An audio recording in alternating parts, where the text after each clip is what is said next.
और आज उसी रैकेट को लेकर ये प्रेस कॉन्फ्रेंस हो रहा है। अभी चंद मिनटों पहले राहुल गांधी ने भी प्रेस कॉन्फ्रेंस किया और अपने उसी अपरिपक्वता, इमेच्योरिटी का परिचय राहुल गांधी जी ने पूरे हिंदुस्तान के सामने रखा। कहीं न कहीं पुनः किसान बंधुओं के कंधे पर बंदूक रख के अपनी राजनीतिक रोटी सेकने की कोशिश राहुल गांधी जी ने की और साथ ही साथ पुनः किसानों के माध्यम से लोगों को भड़काने का जो प्रयत्न राहुल गांधी ने कहा और किया, वो आज हमने देखा है। ये वही राहुल गांधी है जो चंद दिनों पहले कह रहे थे कि शहरों में आग लग जाएगी, there would be fire in the cities, slums में जाके लड़ाई होंगी। और कहीं ना कहीं जो अरेंजमेंट राहुल गांधी ने इस लड़ाई की हुई थी, उसका खुलासा पिछले बार प्रेस कॉन्फ्रेंस में आदरणीय स्मृति ईरानी जी ने भी किया। आज ठीक उसी प्रकार राहुल गांधी जी ने धमकाया कि कोई पीछे नहीं हटेगा, बातचीत में हम विश्वास नहीं रखते हैं। अरे राहुल जी, ये तो किसानों का आंदोलन है। किसान तो कह रहे हैं कि उनका राजनीति से कोई सरोकार नहीं है, उनका किसी राजनीतिक पार्टी से कोई मतलब नहीं है। तो आप उनके पैरोकार बन के उनके माध्यम से बातचीत करने का जो प्रयास कर रहे हैं, वो किस लिए कर रहे हैं? ये अपरिपक्वता है, उसका परिचय आज आपने दिया है। आज राहुल गांधी जी ने कहा कि भारत की सरकार किलाबंदी कर रही है, सड़कों पर कील बिछा करके किलाबंदी कर रही है और ये लोकतंत्र में नहीं होता है। राहुल गांधी जी, याद करिए 26 जनवरी के दिन जो घटना हिंदुस्तान में घटा, पूरे विश्व ने देखा, हिंदुस्तान ने जिस प्रकार से उसको गलत बताया और आप लोगों ने सवाल उठाया था कि आखिर दिल्ली की पुलिस रोकथाम क्यों नहीं कर रही थी, दिल्ली की पुलिस ने प्रिवेंटिव मेजर्स क्यों नहीं लिया, क्यों दिल्ली की पुलिस ने लाल किले तक तथाकथित जो लोग इस प्रकार से हिंसा फैलाने की कोशिश कर रहे थे, जो किसान नहीं थे, उन लोगों को क्यों लाल किले तक आने दिया दिल्ली पुलिस ने? यह सवाल राहुल गांधी का भी था, यह सवाल कांग्रेस पार्टी का भी था और अन्य विपक्षी दलों का भी था। आज अगर दिल्ली पुलिस, उसी दिल्ली पुलिस ने जिन्होंने 26 जनवरी को पेशेंस और संयम का परिचय दिया था, उसी दिल्ली पुलिस ने आज प्रिवेंटिव मेजर्स लिया है, उसी दिल्ली पुलिस ने आज एहतियातन कदम उठाए, उसी दिल्ली पुलिस ने रोकथाम के लिए सारे बंदोबस्त किए हुए हैं, तो उसमें राहुल गांधी जी को क्या परेशानी है? मैं बताता हूं क्या परेशानी है। ये राहुल गांधी, कांग्रेस पार्टी और विपक्ष का ये जो प्रोपेगेंडा का एक बहुत बड़ा धड़ा है, ये चाहते हैं, इनकी इच्छा है सड़कों पर लड़ाई हो, ये चाहते थे कि गोली चले, ये चाहते हैं कि लाश बिछ जाए और इन लाशों पर बैठकर ये अपनी राजनीति चमकाएं और सवाल पूछे नरेंद्र मोदी जी से और इस सरकार से कि आखिर ये कैसे हुआ। आज हम सैल्यूट करते हैं दिल्ली पुलिस के जवानों को, जिनको देखने के लिए हमारे गृह मंत्री भी गए, जो खुद तो घायल हो गए, किंतु उन्होंने किसी को हताहत नहीं किया, उन्होंने एक गोली तक नहीं चलाई। आज अगर हमें, आपको, इस देश को बचाने के लिए उन्होंने कुछ प्रयत्न किया है, कुछ जतन कर रहे हैं, उस पर आप अभी से उंगली उठा रहे हैं। आज जिस प्रकार के शब्दों का प्रयोग राहुल गांधी जी ने किया है, यह अपने आप में दुखद है। बंधुगण, एक सवाल मैं राहुल गांधी जी से और पंजाब के कांग्रेस पार्टी से पूछना चाहता हूं। कल पंजाब के कांग्रेस पार्टी ने एक ऐलान किया कि 122 लोग जो गिरफ्तार हुए हैं 26 जनवरी में हिंसा फैलाने के कारण, उन लोगों को तुरंत रिहा किया जाए और उनको पंजाब की जो कांग्रेस है और सेंटर की कांग्रेस उनको लीगल एड देगी। सवाल उठता है, जिस दिन 26 जनवरी का ये घटना हुआ था, कुछ लोग लाल किले पे चढ़ गए थे, जहां झंडा नहीं फहराना चाहिए किसी और धर्म का, वहां केवल तिरंगे का स्थान है, वहां आपने उपद्रव किया था।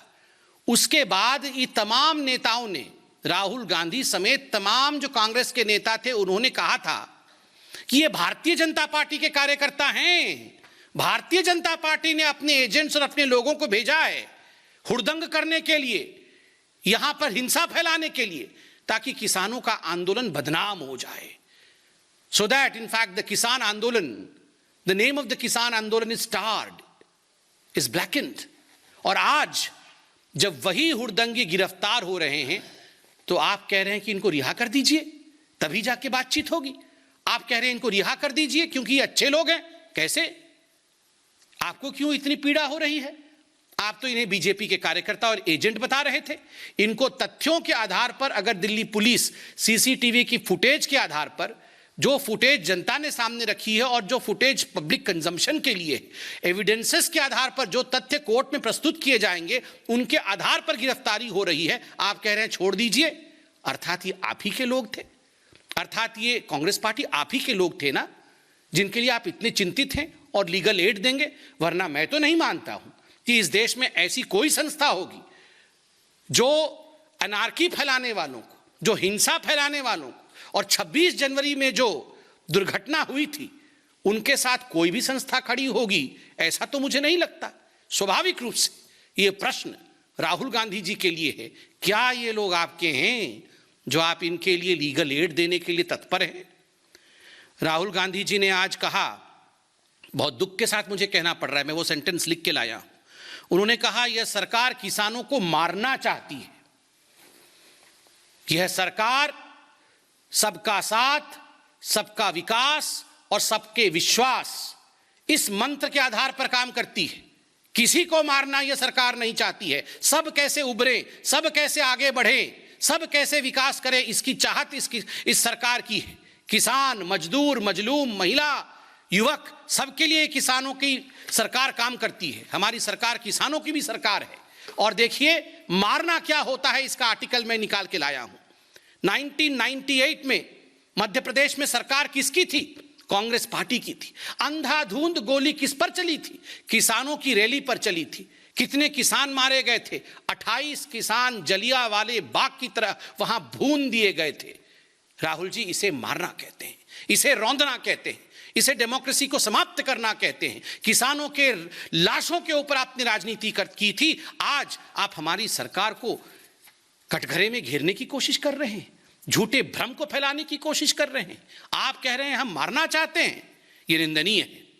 राहुल जी, केवल आप नहीं, एक और है रिहाना, उन्होंने भी ट्वीट किया है। ना राहुल को मालूम है कुछ कृषि के बारे में, ना रिहाना को मालूम है कुछ कृषि के बारे में। पूछिए दोनों को, ये रबी क्रॉप क्या होता है, खरीफ क्रॉप क्या होता है, कुछ नहीं मालूम। ना राहुल को मालूम, ना रिहाना को मालूम, मगर दोनों की आदत एक है, दोनों ट्वीट कर रहे हैं। आप बताइए कहां थे ये लोग जब महात्मा गांधी के स्टैचू को कैलिफोर्निया के अंदर अभी चंद दिनों पहले डेसिक्रेट किया गया। महात्मा गांधी हमारे राष्ट्रपिता हैं और केवल भारतवर्ष के राष्ट्रपिता नहीं है, महात्मा गांधी पूरे विश्व के द अपोस्टल ऑफ पीस हैं, शांति दूत है पूरे विश्व के लिए। जब उनके धड़ को अलग कर दिया जाता है कैलिफोर्निया में, उनके स्टैचू के धड़ को, तो कोई भी इनमें से जो आज ट्वीट कर रहे हैं, जो इंटरनेशनल फिगर बने हुए हैं, उनमें से किसी ने ट्वीट किया? किसी ने ट्वीट नहीं किया। जब 84 के दंगे हुए, इनमें से किसी ने ट्वीट किया? हो सकता है उनका जन्म नहीं हुआ हो, मगर इनके जो इकोसिस्टम के लोग हैं, इनमें से किसी ने ट्वीट किया? किसी ने ट्वीट नहीं किया। जब कश्मीरी पंडितों को निकाला जाता है, मैं नहीं कह रहा हूं कि 3 व्यक्तियों का नाम, मगर ये जो इकोसिस्टम है उनमें से किसी ने कश्मीरी पंडितों के ह्यूमन राइट्स के लिए ट्वीट नहीं किया। और मैं पूछता हूं, दिल्ली पुलिस के जो जवान थे, उनके हाथ कट गए, उनके ऊपर तलवार से आक्रमण हुआ, उनको कूदना पड़ा खाई के अंदर, किसी ने इनमें से तथाकथित ह्यूमन राइट एक्टिविस्ट है, किसी ने ट्वीट किया कि ये ह्यूमन राइट वायलेशन है? किसी ने ट्वीट नहीं किया। और आज राहुल एंड रिहाना ट्वीटिंग। बंधुगण, ये राहुल गांधी जो रह के